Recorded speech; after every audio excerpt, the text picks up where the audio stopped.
Hey guys, it's Becky from Power Tools with Thread, and how you guys doing? I just got done with a class about vulnerability scanners, sin, flood attacks, stuff crazy. I don't know how these nerds do it. It's nuts. But today, since my class is over a little bit earlier than I think I chopped the top of my head off here. Look at this. Can I tip this up? Ah, well, whatever. Don't mind my light there above my iron. So this video tutorial is all about how to repair a button on a shirt. Seems like a real little piddly thing. And for those of you who know how to do this, bye. It was good seeing you. But you know, this video is Sewing 101, how to repair a button on a shirt using a sewing machine. Some people say that, I hear people say, I can't sew a button. Do you know how often I hear that? I can't sew a button. My dogs. Hold on a moment. So then what do you do if you can't sew a button? Throw it away? You know, go to the dry cleaners and pay somebody to fix it? That's crazy. It is so easy. And I know y'all have a sewing machine. I know you do.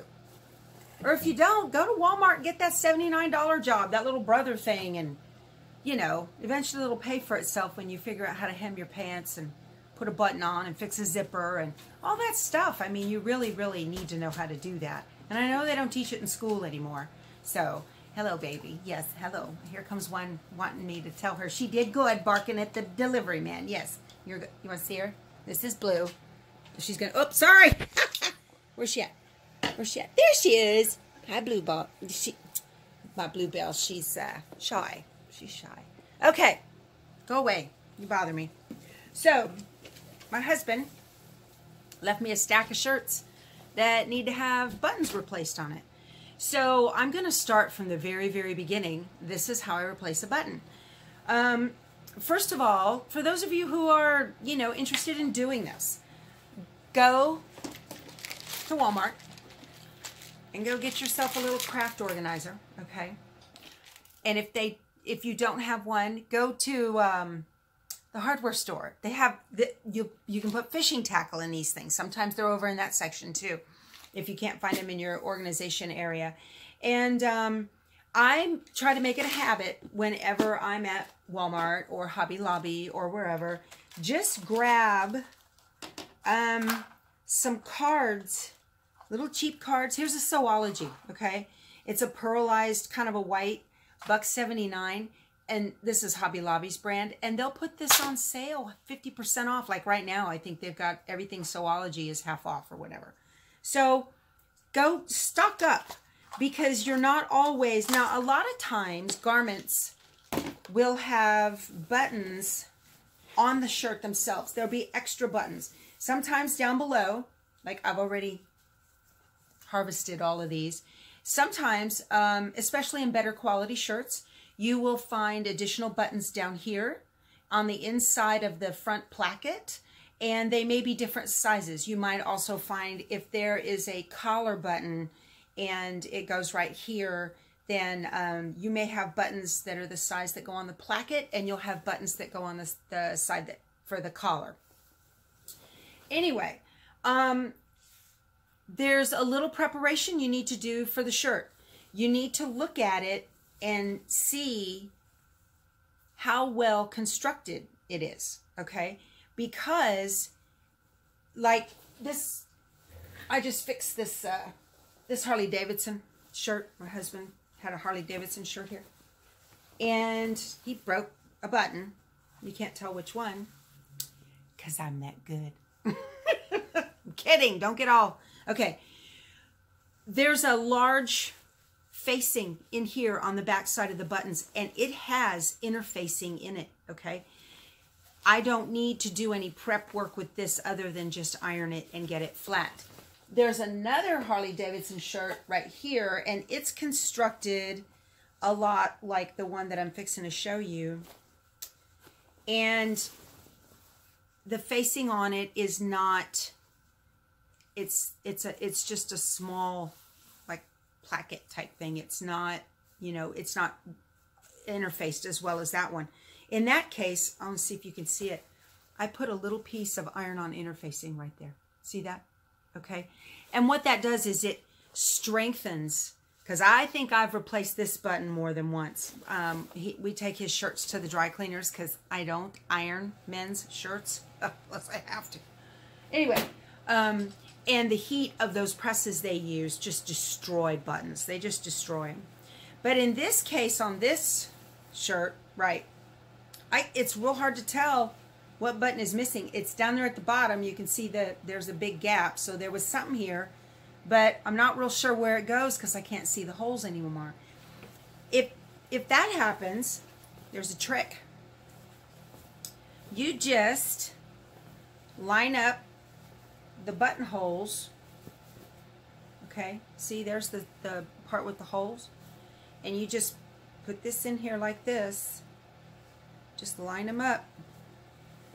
And what you can button the bottom button your buttons if you want, so you know where they're gonna. This is the shirt upside down because I've got to do this one down here, so you can see where they're gonna line up. Okay, and I just put a little mark. I take a friction pen. You can take a pencil, whatever, and just make a little mark through the.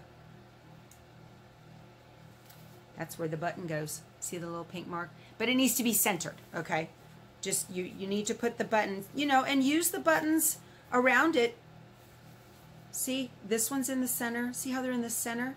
That tells you where to put the button in the strip, in the button placket area. So now I know the height. Now I just need to make it in the middle, there, where the pink circle is. See? That's where I'm going to put the button. Okay.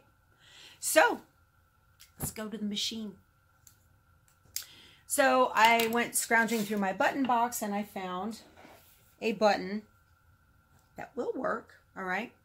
I'm going to move my machine up here and we're going to talk about, well, hold on. We're going to talk about feet. Not all machines have button feet. Okay. This is a Brother PC 420.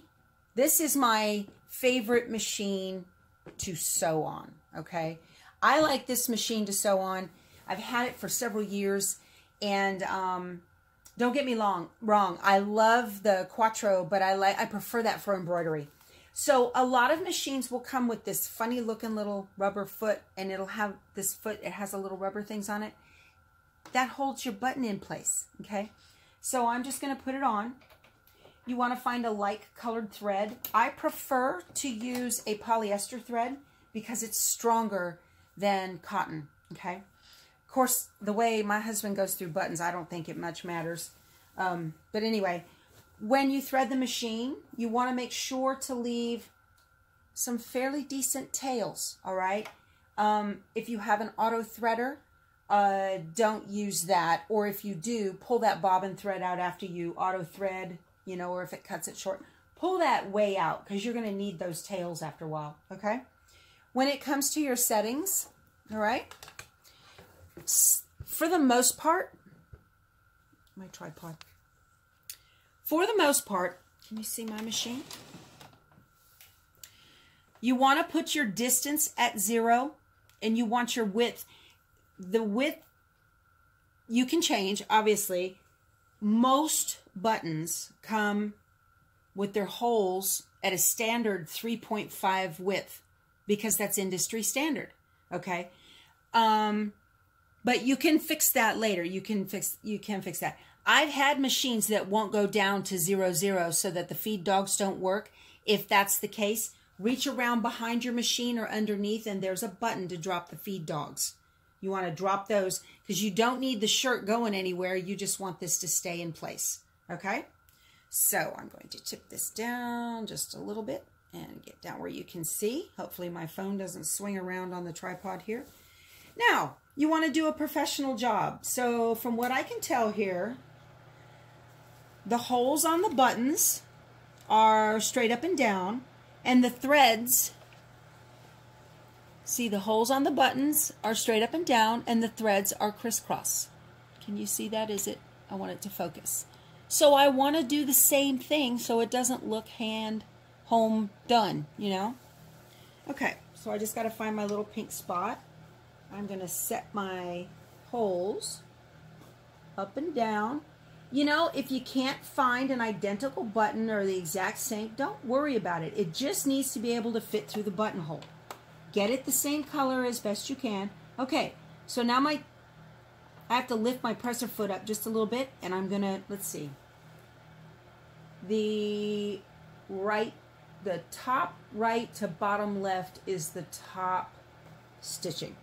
So I need to do this way first. Put it at an angle, and then you want to put those two holes and drop that, and now it's anchored in there. Now let's see if I have the stitch width right. Use your hand wheel and come down. I think this one is going to be 3/5 is going to be a little big. Almost. You know what? I think I could probably do 3. Maybe, whoop, back it down 1. I think 3 will work best on this one.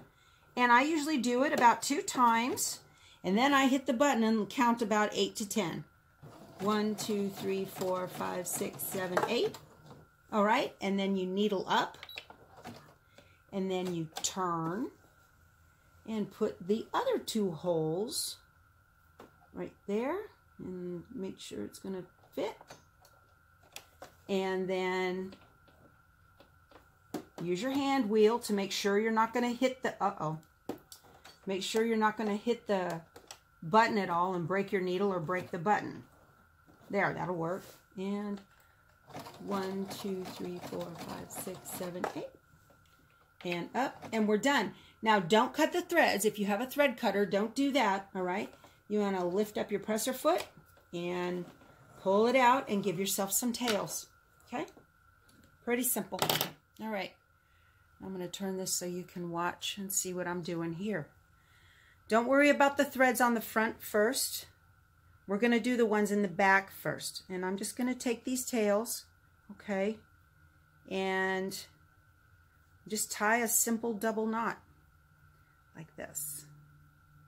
Just a simple double knot, just like the first knot you tie when you tie your shoes.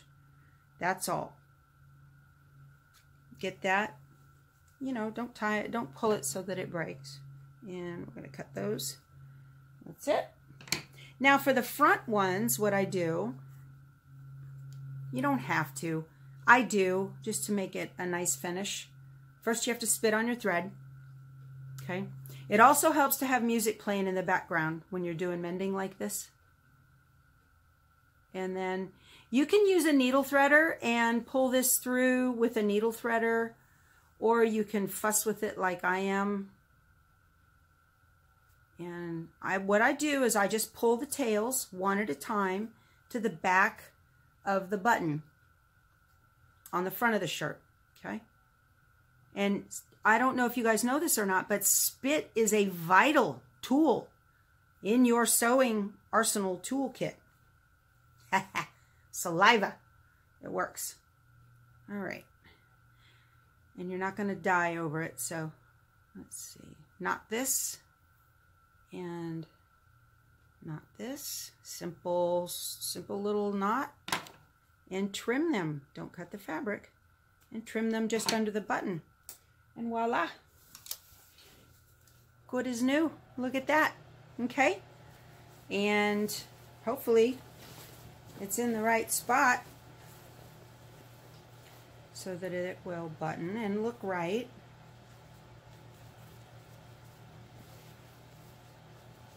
Look at that. Oh. Let me put this up. My tripod is having spinning issues here. There. I'm a sewing hero. And I'm blurry. I hope you guys enjoyed this video. It's really, really simple to do. And, you know, you just saved yourself a little bit of money and you've got a great garment you can wear again, okay? I'll talk to you guys soon. You guys keep on stitching. Bye.